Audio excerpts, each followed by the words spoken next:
Oh, Nathan, Oh, Steven. there's a new console coming to town.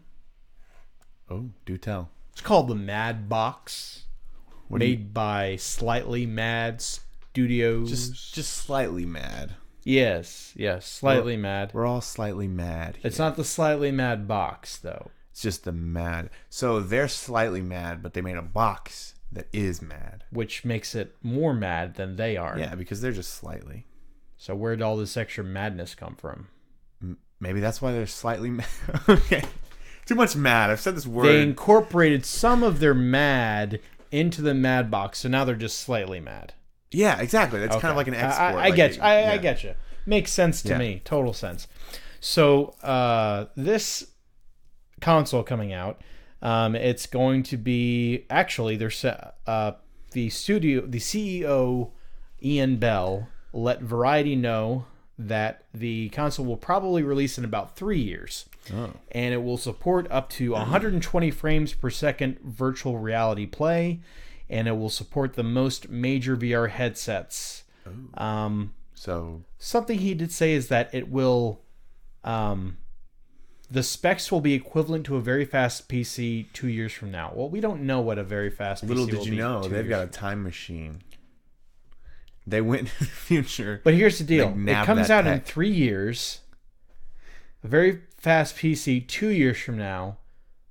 So by the time it comes out, Yeah. it won't be a very Yeah. fast How do they PC. know that? That's so weird.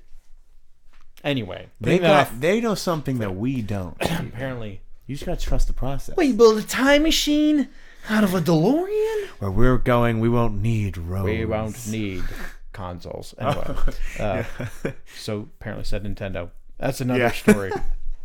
Check out our other videos. Yeah. He says we're in early talks with manufacturers of components, so we can't say much more right now, other than we have the design spec'd out in detail.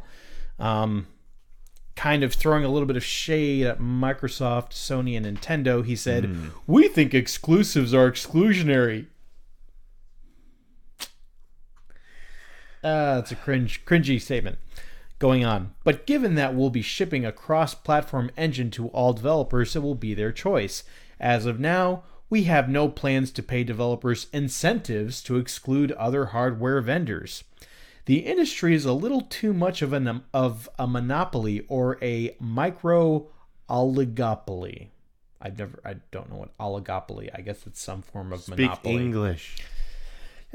We're common folk. We don't understand. So he's just trying to bring competition to the current three-way race. He said, we have multiple investors already offering the required funding for us to see the product to completion, but it's still early days and we're looking at the best offers right now. So thankfully, this will not be a crowd-funded deal. Why would you invest in this? I wouldn't invest in this. And we have a look at the device. We have it on the screen now if you're looking, if you're watching this on YouTube. Much to your viewing pleasure. If you're on the audio stream of this, We'll just describe it to you. it's It's ugly as sin computer tower. Yeah, it kind of looks like the St. Louis, that arch thing, kind of looks like that, except there's a big dent in the It middle. looks like a It's glowing. very large person decided to sit in it and Yeah. and Weigh it down. Yeah, just that. There you go. Just imagine that. And it's supposed to resemble an M, yeah, and barely. they've chosen the color scheme orange and green. There are different colors you can get it in apparently. Or no, it's the LED changing color. Yeah, I'm Just sure the realized, LED yeah. changes from So it's a green. gaming PC. It's got the glass window and Yeah, everything. I mean, Can run basically, VR. yeah, it can do, and if it's going to be compatible with, like, say, Oculus and Vive and whatever other, VR headsets are out there it's that a are gaming PC. then it's Yeah. got to be a PC. It's got to be PC based. It's a PC that comes with a controller. I mean, I don't know. Now, I'm gonna if I'm sounding negative, it's because I don't think that this is going to work. Simply because we've had Steambox, we've had people come out. We've got, what is it? Is it the Amiga is one that's coming? That's supposed to offer something new and interesting. Huh. I never heard of it. These consoles kind of come and go. Yeah. Like every generation, a couple of them come along.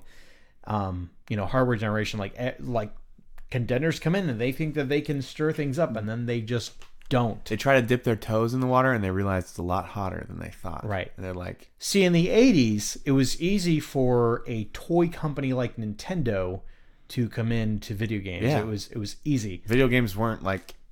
Right. By the time the mid-90s came along, Yeah. like, you had...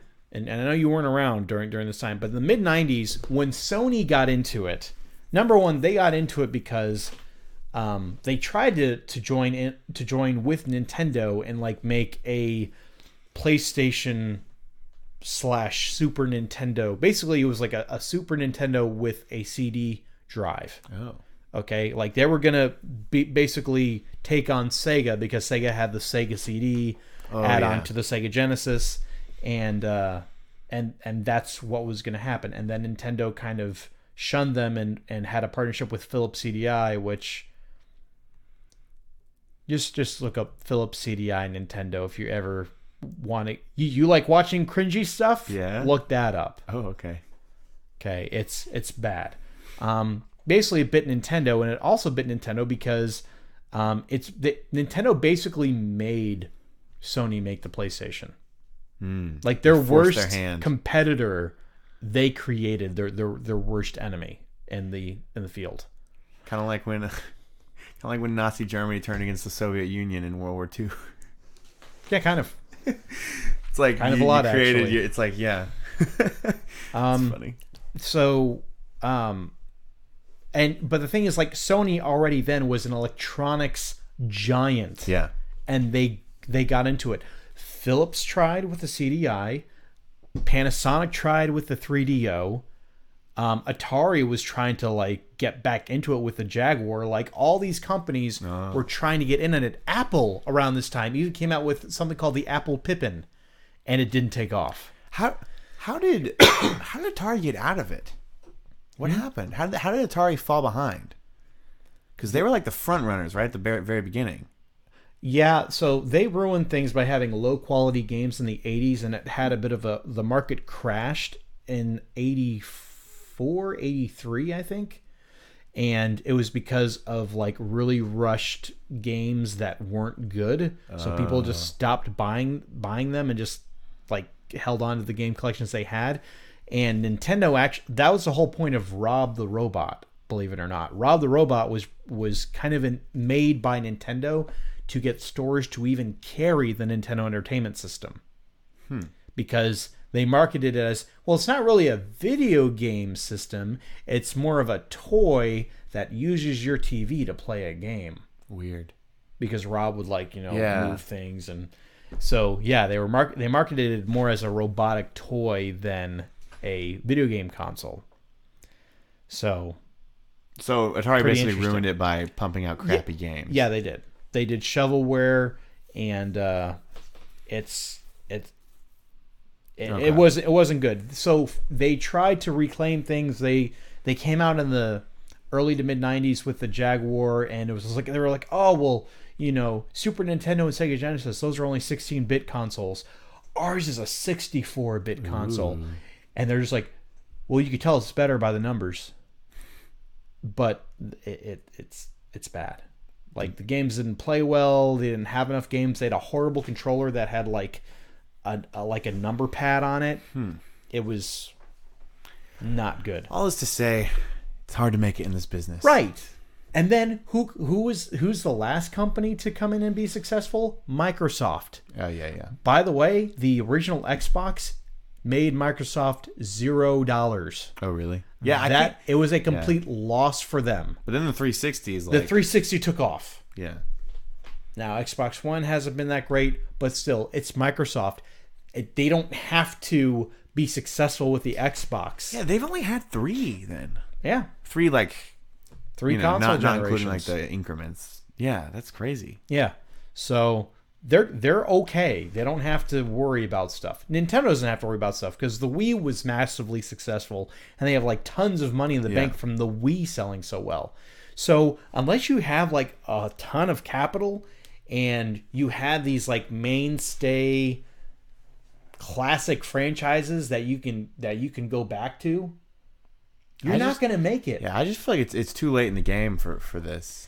So to be able to compete at that level. Based on what he's saying, I don't think in VR is hanging in there by a thread, I would say. What do you mean?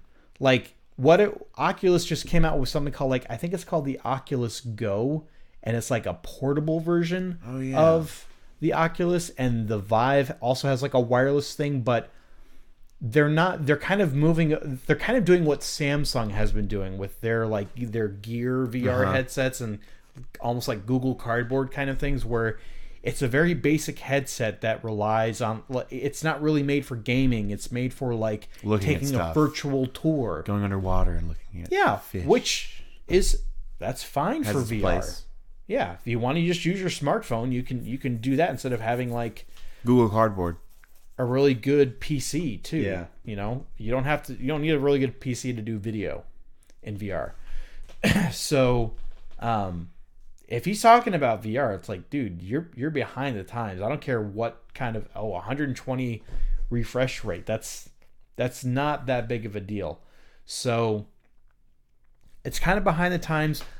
All that being said, I do think you can be successful in this market. You can come in and compete, but the thing is you kind of have to play by the rules. You kind of have to come in and offer something that's exclusive that no one else offers, and you can't be like the Amiga coming out where it's like, oh well, we're offering older style games that people don't make anymore. It's like, well, that's what the indie scene does. Yeah, independent game developers make retro style games on all the consoles and handhelds, so we don't need to worry about that. Yeah, like that demand's being met. So the Mad Box, it's also weird to me because it sounds like a parody of Xbox. Like, I don't feel like you can't use Station, you can't use Box. Yeah, stop using Box, please. It sounds like a parody because they did that with Steam boxes. Number one, if you want to be your own thing, don't borrow from another really successful console's name. Right.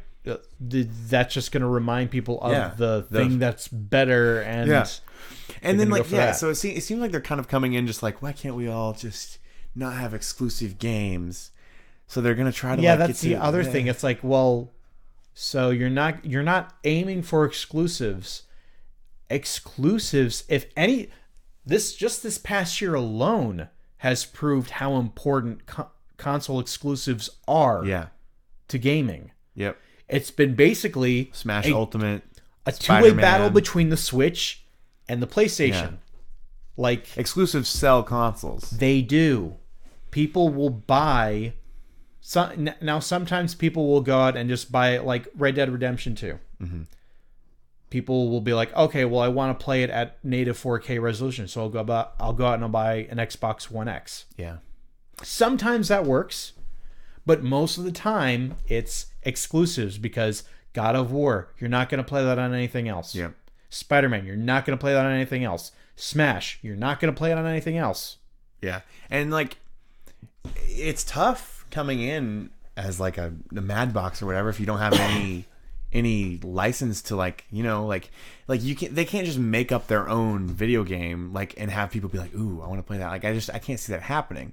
Not without it. You know what I mean? Like a completely original. I think if they tried to come out, they would probably just copy what's been done before, and it would feel very generic. I think the best option would be get the rights to something that people know. Yeah, license something out. It's going to cost you money, but if it's something that people would actually be interested in. Look at Sony. Yeah. Look at Microsoft. They came in with a ton of money. I don't see that you could just. I don't see how you could just make your own thing out of thin air, and have people invest in buying a whole console for it. If it were me, I would go after a license that hasn't been done yet. Yeah, exactly. But that you could see making it as a video game, or go after goodness. There's there have been so many properties from the 80s and 90s and the 2000s that have been either kind of lost to time or purchased by smaller companies. Go after those. Hey, you're not doing anything? We'll pay you this much money so that we can use it. Mm-hmm. We need a VR reboot of Frogger. That's what we need. That'll sell this console. Forget who makes Frogger, but I'm pretty sure you can't.